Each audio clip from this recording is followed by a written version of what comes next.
Good morning student. आज हमारा topic है थर्मोडायनेमिक्स।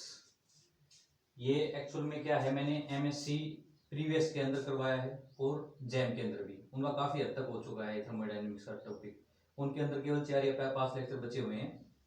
बट क्या है, मैंने उनको वहां पे उन पे क्या चल रही है, डॉक्टर जिंदल सर हैं वो उनको क्या करवा रहे हैं, फिजिकल स्पेक्ट्रा करवा रहे हैं। और मैंने उनको सॉलिड स्टेट भी एमएससी प्रीवियस के जो नेट क्लासेज हैं और आईआईटी जैम के जितने भी बच्चे हैं मैंने उनको क्या करवाया है, सॉलिड स्टेट करवाया है। उसके अंदर केवल एक डिफेक्ट्स बचे हुए हैं लास्ट के अंदर, या मिलर इंडेक्सेस। तो वो अब की बार क्या है, मतलब मैं शायद कल एक लेक्चर में उनको कवर कर दूंगा और असाइनमेंट दूंगा आपको, वो सोल्व कर लेना। और क्या करना है, एमएससी प्रीवियस या आईआईटी जैम के जितने भी बच्चे हैं, ये जहां तक उनका हो चुका है उनके उसके बाद जो भी लेक्चर बनेंगे सेम लेक्चर मैं आपको डिलीवर कर दूंगा। तब तक आप क्या करो, फिजिकल स्पेक्ट्रा पे थोड़ा कमांड करो, ठीक है। तो स्टूडेंट आज मेरा टॉपिक है थर्मोडायनेमिक्स। आज मेरा टॉपिक है थर्मोडायनेमिक्स। थर्मोडायनेमिक्स,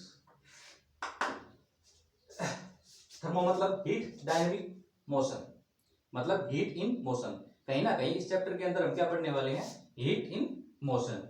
एक्चुअल में थर्मोडायनेमिक्स होता क्या है, आपने कुछ रिएक्शन देखी होंगी जिनके अंदर क्या है, एनर्जी रिलीज हो रही है, और कुछ रिएक्शन ऐसी हैं जिसके अंदर क्या है, एनर्जी एब्जॉर्ब होती है।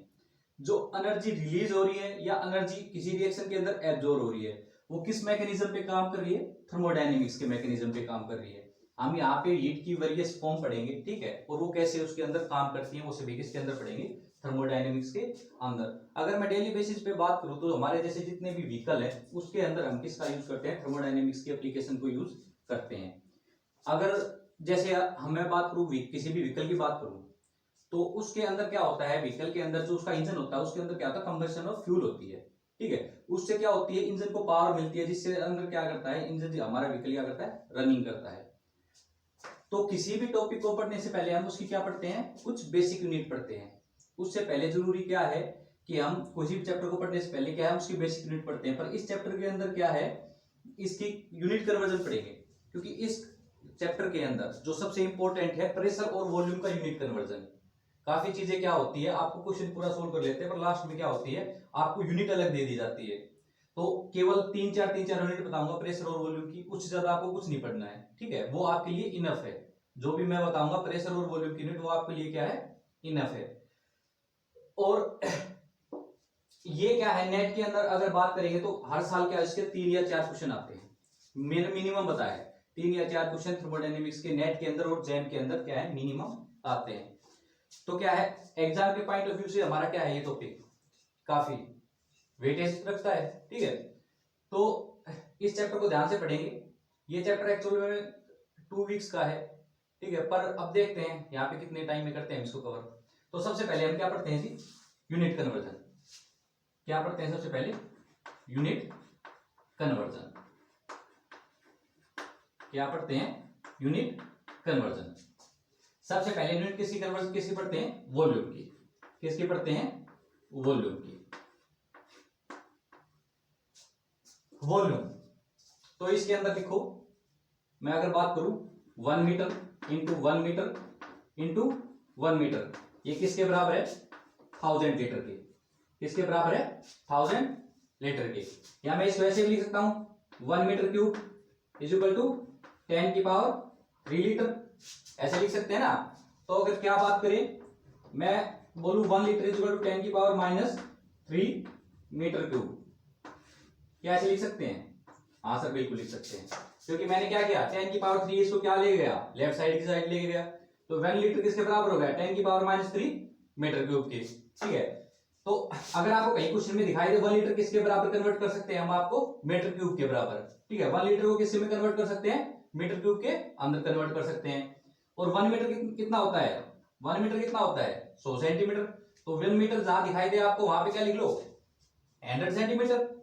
तो अगर देखो 1 मीटर को क्या लिखूं, 100 centimetre into 100 centimetre into 100 centimetre, ये किसके बराबर है जी, 1000 लीटर के बराबर है, ठीक है। तो अब आप काट के देखो, यहां से 1 2 3 जीरो है, यहां से आप इनको काट दो, 1 2 3, कितनी हुई 10 की पावर 1 2 3 10 की पावर 3 सेंटीमीटर क्यूब किसके बराबर हुआ जी? 1 लीटर के। 1 लीटर किसके बराबर हुआ? 10 की पावर 3 सेंटीमीटर क्यूब के बराबर। एक ये आ गया, एक ये है 1 लीटर किसके बराबर है? 10 की पावर -3 मीटर क्यूब के बराबर। और 1 लीटर किसके बराबर है? 10 की पावर 3 सेंटीमीटर क्यूब के बराबर। और 1 मीटर किसके बराबर होता है जी? 10 डेसीमीटर। किसके बराबर होता है? 10 decimetre. 10 decimetre into 10 decimetre into 10 decimetre, ये किसके बराबर है? 1000 लीटर के। ठीक है, किसके बराबर है? 1000 लीटर के। आप इनको कट कर दो, तीनों कट जाएंगी, तीनों जीरो कट जाएंगी, तो ये क्या हुआ? 1 डेसीमीटर क्यूब किसके बराबर हो गया जी? 1 लीटर के। 1 डेसीमीटर क्यूब किसके बराबर हो गया? 1 लीटर के। आपको वॉल्यूम की केवल ये 3 यूनिट याद रखनी है। आपको वॉल्यूम की केवल ये क्या रखनी है? 3 यूनिट याद रखनी है। ठीक है, आपको इससे ज्यादा कहीं नहीं मिलेगा किसी भी क्वेश्चन के अंदर। तो ठीक है, ये तो किसकी यूनिट थी मेरी? वॉल्यूम की। ये किसकी यूनिट थी? वॉल्यूम की। अब बात करते हैं किसकी? गैस कांस्टेंट की, मतलब आर की वैल्यू। अब किसकी बात करें? आर की वैल्यू। आर की वैल्यू, गैस कांस्टेंट। आर क्या होता है? आर की वैल्यू क्या होती है जी? 8.314 जूल के अंदर, जूल पर केल्विन पर मोल। जूल के अंदर क्या वैल्यू होती है आर की? 8.314 जूल पर केल्विन पर मोल। अगर मैं बात करूं लीटर एटमॉस्फेरिक के अंदर, पहले कैलोरी के अंदर बात कर लो, 2 कैलोरी पर केल्विन पर मोल कैलोरी के अंदर हो तो, और ये किसके बराबर होती है? 0.0821 लीटर एटमॉस्फेरिक पर केल्विन पर मोल। अगर बात करूं मैं बार के अंदर, तो ये किसके बराबर है? 0.0831 लीटर बार पर केल्विन पर मोल। ठीक है, लीटर एटमॉस्फेरिक और लीटर बार, इनकी जो वैल्यू होती है नियरली सेम होती है, सेम ही वैल्यू होती है, कोई ज्यादा डिफरेंस नहीं आता। यहाँ पे इतने पॉइंट के बाद 2 है और इतने पॉइंट के बाद क्या है? इसकी वैल्यू 3 है। अगर जूल के अंदर बात करूं गैस कांस्टेंट की वैल्यू जो आर है, उसकी वैल्यू क्या है? 8.314 जूल पर केल्विन पर मोल। अगर कैलोरी के अंदर बात करें तो ये क्या हो जाएगी? इसकी वैल्यू 2 कैलोरी पर केल्विन पर मोल। ठीक है, तो वॉल्यूम की आपको पता है यूनिट, ये क्या है? गैस कांस्टेंट की। गैस कांस्टेंट की आपको पता है 11 12 से पढ़ते आ रहे हो, इसके अलावा कोई भी यूनिट और है नहीं। तो अब आप एक क्वेश्चन करो इसके बेसिस पे, कन्वर्ट, एक बार चेक कर लेता हूं, इसी के अंदर लिखो एक question, convert 20 calorie into, convert 20 calorie into joule, convert 20 calorie into joule. तो ये क्वेश्चन आपका 20 कैलोरी को किसके अंदर कन्वर्ट करना है? जूल के अंदर कन्वर्ट करना है। आपको आर की सभी वैल्यू पता है, आपको सामने मैंने क्या लिखी हुई है? आर की सभी वैल्यू लिखी हुई है। तो देखो इसका सॉल्यूशन क्या होगा जी? इसका सॉल्यूशन होगा जो 2 कैलोरी है, 2 कैलोरी किसके बराबर है? 2 कैलोरी है वो कितने जूल के बराबर है? केल्विन पर मोल, केल्विन पर मोल कट जाएगा। ठीक है, 2 कैलोरी कितने के बराबर है? 8.314 जूल। ठीक है, कितने के बराबर है 2 कैलोरी? 8.314 जूल। अगर मैं बात करूं किसकी 1 कैलोरी की, तो ये किसके बराबर आ जाएगा? 8.314 अपॉन 2 जूल। ठीक है, अगर मैं बात करूं कितने में पूछ रखा है 20 कैलोरी के अंदर कितने जूल होंगे, जब 1 कैलोरी के अंदर इतने जूल हैं, 1 कैलोरी के अंदर कितने हैं? इतने जूल हैं, तो 20 कैलोरी के अंदर, 20 कैलोरी के अंदर क्या हो जाएंगे? 8.3142 इंटू 20 जूल। इसको क्या कर लेना? सोल्व कर लेना। क्या है यहां से 10। ठीक है, अब क्या आ जाएगा आपके पास? कितने जूल आ जाएंगे? 83.14 जूल। 83.14 जूल किसके अंदर है? ये 20 कैलोरी के अंदर। कर लोगे ना आप? बिल्कुल आसान है। एक क्वेश्चन और देखो इसके अंदर, चलो मिटा दें इसको।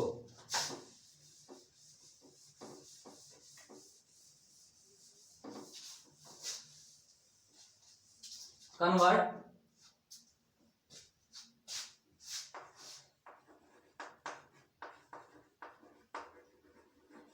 कन्वर्ट 200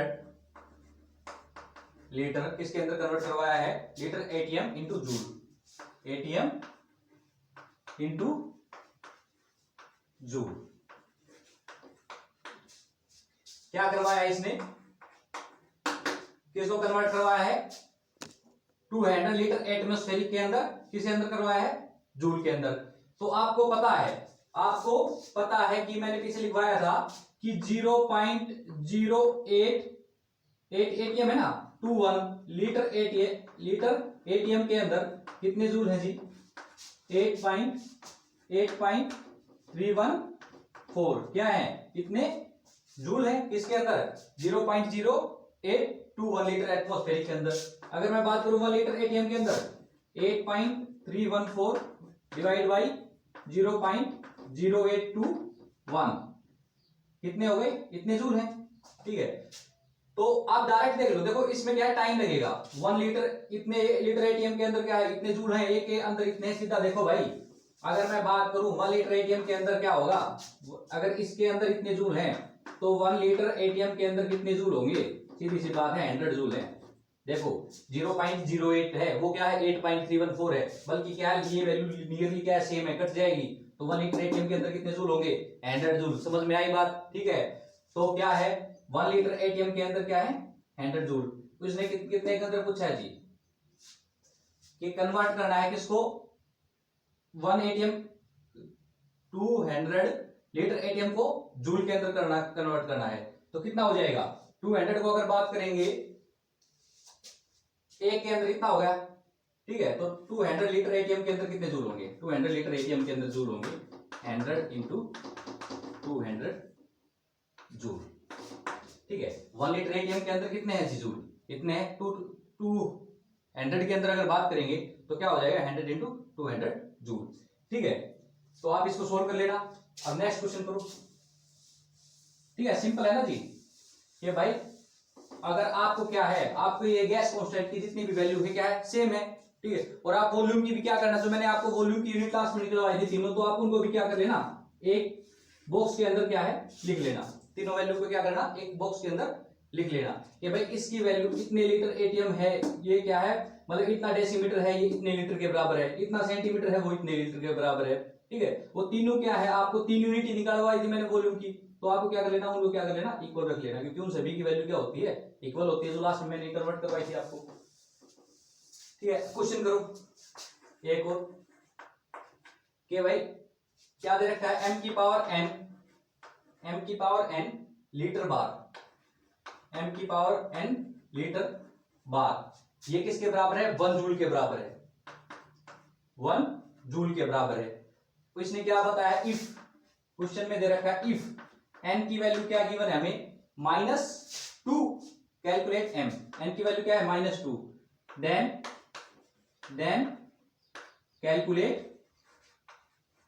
कैलकुलेट किसकी वैल्यू कैलकुलेट करनी है हमें, m की, किसकी वैल्यू कैलकुलेट करनी है, m की। मतलब हमें ये गिवन है कोई m है, उसकी पावर कोई क्या है n है, लीटर बार किसके बराबर है, 1 जूल के बराबर।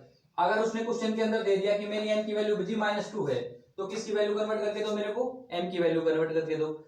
तो आप देखो 1 लीटर बार, हाँ देखो गैस कांस्टेंट लीटर बार है, जूल के बराबर है। आप देखो कि वहां पे जो मैंने आर की वैल्यू लिखवाई थी उसमें दोनों की वैल्यू क्या थी, तो लीटर बार के अंदर तो वैल्यू क्या थी, 0.0 लीटर बार है, तो अब की बार क्या लिखो, 0.0831 लीटर बार कितने के बराबर है जी, 8.314 जूल के बराबर है, कितने जूल के बराबर है।